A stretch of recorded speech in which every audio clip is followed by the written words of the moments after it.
tal, queridos hermanos? La verdad que es un privilegio y una bendición muy grande para mí compartir la palabra de Dios. Y me gustaría que pensemos en un pasaje muy conocido que está en Hebreos capítulo 13 y tengamos algunas consideraciones que nos animen al estudio de la palabra de Dios. Así que vamos a ir al capítulo 13, sin antes mencionar que la epístola de los Hebreos siempre se caracterizó por tener un contenido judío muy importante. En la carta nos vamos a encontrar que Jesucristo siempre es presentado como mayor a, primeramente mayor a los ángeles, luego mayor a Moisés, luego mayor a Leví, y después también el escritor se toma el trabajo de hacer una exhortación muy importante a los destinatarios de esta carta. ¿Y en qué es esa distinción? En que en un momento le llama la atención y le dice: ustedes ya tienen que ser maestros y tienen necesidad de volver a alimentarse de los rudimentos. ¿Qué es lo que pasaba? El pueblo judío tenía unas costumbres muy arraigadas dentro de sí mismo que le costaba separarse. Entonces, cuando vemos, por ejemplo, el capítulo 11, nos encontramos con la galería de la fe, el capítulo 12 nos encontramos que tenemos que proseguir a la meta, pero en el capítulo 13 el escritor quiere dejar algunas consideraciones. Así que vamos a ir al versículo 7 del capítulo 13 y vamos a leer 3 versículos. Dice así la palabra de Dios: acordado de vuestros pastores que os hablaron la palabra de Dios, considerad cuál haya sido el resultado de su conducta e imitad su fe. Jesucristo es el mismo ayer y hoy y por los siglos. No os dejéis llevar de doctrinas diversas y extrañas, porque buena cosa es afirmar el corazón con la gracia, no con viandas que nunca aprovecharon a los que se han ocupado de ellas. Hasta acá nomás el pasaje. Entonces, cuando vemos estos textos, no podemos dejar de pensar en algunas cuestiones que son interesantes e importantes que nosotros destaquemos en esta tarde. La primera cosa, el escritor llama la atención a los destinatarios a que recuerden. ¿Qué es lo que tenían que recordar? Y fíjense lo que dice: acordaos de vuestros pastores. ¿Sí? Pero no dice que se tienen que acordar de todas las cosas. Fíjense que son de personas específicas, que ya no están físicamente con ellos. Pero el escritor llama la atención de los destinatarios a decir: ustedes se tienen que acordar. Ustedes se tienen que acordar. Y eso es lo que necesitaban acordarse. Fíjense que, por ejemplo, en la interlineal de griego-español de la Cueva, la traducción para ancianos, la Cueva la pone como líderes.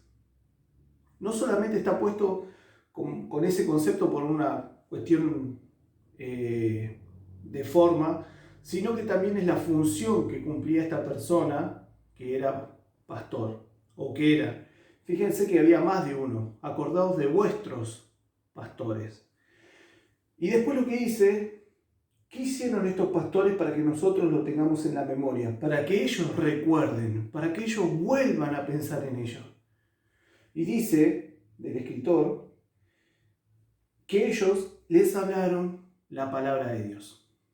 Y acá hay un concepto que es sumamente importante que la Biblia destaca. Y nosotros lo tenemos que resaltar a fuego. La palabra de Dios es importante. Siempre venimos hablando los miércoles acerca de la oración y qué herramienta de poder que es.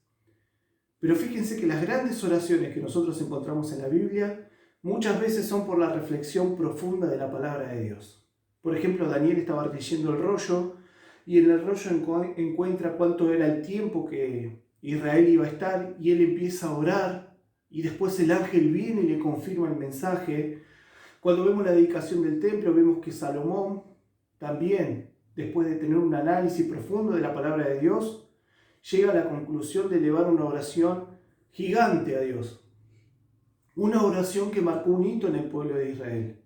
La oración de decir: no importa, Señor, dónde estemos, cada vez que miremos al templo, vos vas a escuchar nuestra oración.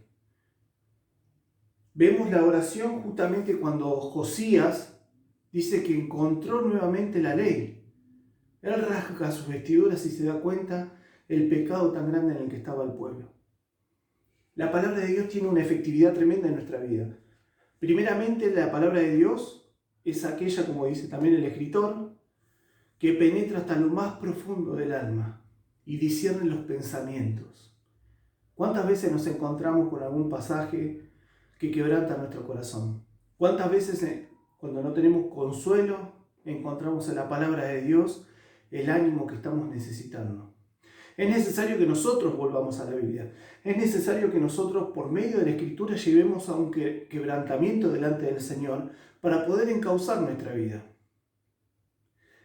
Nosotros, lamentablemente, usamos la Biblia negligentemente. ¿A qué me quiero referir con esto? No le damos la importancia al texto que le tenemos que dar. No nos preocupamos por las doctrinas. Siempre y cuando sigamos a veces con situaciones de que no incomoden a nadie. A veces hay en iglesias que lamentablemente no se predica la pérdida de la salvación por causa del pecado. No se habla de la obra magnífica de Cristo, que es esa medicina necesaria para el alma, para que haya una conversión sincera. Entonces nos vamos alejando de la palabra de Dios y vamos contemporizando todos nuestros mensajes y apuntamos a satisfacer las necesidades de los hombres, cuando en realidad tenemos que apuntar a las necesidades espirituales que ellos tienen. Nosotros, cuando nos encontramos con la palabra de Dios, lo primero que tiene que causar en nosotros es un quebrantamiento. Inmediatamente una restauración delante del Señor. Y una vez que estamos restaurados plenamente, empezar a buscar en la palabra de Dios esas perlas que van a llevarnos a un conocimiento más profundo del Señor. Entonces, yo quiero que pensemos cada uno de nosotros de aquellos líderes que marcaron nuestra vida. Aquellos líderes que no escatimaron darnos todo el consejo de Dios por medio de la palabra de Dios. ¿Saben una cosa? Nosotros podemos tener mucha expertise humana en un montón de cuestiones. Pueden ser aquellos que se forman en la medicina, puede ser en la medicina, psicología, no importa en qué rama de la humanidad. Pero ¿saben qué es lo más importante? Tener el conocimiento de la palabra de Dios, para saber qué medicina entregar al hermano o al alma que está necesitando a Dios. Y esto no es fácil de adquirir, no es fácil de conseguir. Usted imagínese Pablo en Atenas, estaba caminando y encontró el altar al Dios no conocido. Dice que su espíritu se enardecía por ver la idolatría de ese lugar. Pero por medio de esa experiencia que él tuvo, alcanzó al menos la salvación de 2 almas y algunos que no se mencionan. Dámaris y Diótrefes, si no me equivoco, el capítulo 17. Qué importante que es esto, hermano. Si Pablo no hubiese tenido el conocimiento de la palabra de Dios, para poder llevar el pensamiento de sus oyentes a decirles, ustedes están muertos en sus delitos y pecados, pero quédense tranquilos, porque Dios entregó una solución que es Cristo, su Hijo, que murió en la cruz, pero resucitó, y que es nuestra esperanza viva y eterna. Qué importante es considerar esto. En este tiempo nosotros tenemos la posibilidad de ver muchas reuniones en diferentes iglesias de diferentes denominaciones. Pero ¿en cuántas de esas denominaciones o en cuántas de esas iglesias nosotros encontramos sana doctrina? Una doctrina que conmueva nuestro corazón, una doctrina que nos lleve a una comunión más íntima con Dios y que nos desafíe a buscar nuevamente en la palabra de Dios su guía. Acordaos de vuestros pastores, acordaos de vuestros líderes que os hablaron la palabra del Señor. Y después no dice solamente eso, sino que dice, considerad cuál haya sido su conducta, cuál haya sido el resultado de su conducta e imitad su fe. ¿Qué tiene que haber también en los hebreos? Tenía que haber, no te acordás solamente de lo que te enseñaron, sino acordate de cómo vivieron. Acordate de cómo vivieron. Acordate cómo fueron. Acordate eso. No te lo olvides. Y todo lo bueno que tuvieron, imitá su fe. Hay un pasaje que a mí siempre me generaba controversia, ¿no? Pablo dice, sed imitadores de mí, como yo soy imitador de Cristo. Y cuando consideramos esto, la verdad que pensamos, bueno, Pablo, sos un poco soberbio. Pero cuando vemos la vida que él llevaba, nos damos cuenta que él lo que estaba diciendo lo estaba viviendo. Yo me imagino a Timoteo, Tito, todos esos discípulos que él tenía. Cuando veían a Pablo no veían un figuretti, como decimos nosotros ahora en la jerga argentina, ¿no? Sino que veían a un hombre de Dios. Y cuando él decía, sed imitadores de mí, como yo de Cristo, él decía que se esforzaba continuamente por ser igual al Señor. Me gustó lo que compartió Guillermo el fin de semana, el domingo, cuando el maestro de escuela dominical de él le decía, ¿te acuerdan? Decía, cuando vos vas a tomar una decisión, pensá en Jesucristo. Pero si yo no conozco al Señor por medio de la palabra, ¿qué decisión voy a tomar? Porque para poder decidir conforme a la mente de Cristo, yo tengo que tener a Cristo en mi vida y también tengo que tener su palabra en mi corazón. Así que este es un llamado de atención para nosotros a tener una vida diferente, una vida con altura y con propósito, pero sobre todas las cosas buscando en la palabra de Dios el consejo para nuestra vida. Dice después el verso 8, Jesucristo es el mismo ayer y hoy y por los siglos. Y este pasaje tiene un montón de cosas para hablar. Nos habla de la inmutabilidad de Cristo. Cristo no va a cambiar. El Señor no va a cambiar. Fue el mismo cuando anduvo en sandalias en Jerusalén ministrando. Fue el mismo cuando murió en la cruz del Calvario. Fue el mismo cuando resucitó. Y será el mismo cuando nos venga a buscar. Y fíjense el oficio de Cristo. Primeramente, Él vino a buscar y salvar lo que se había perdido.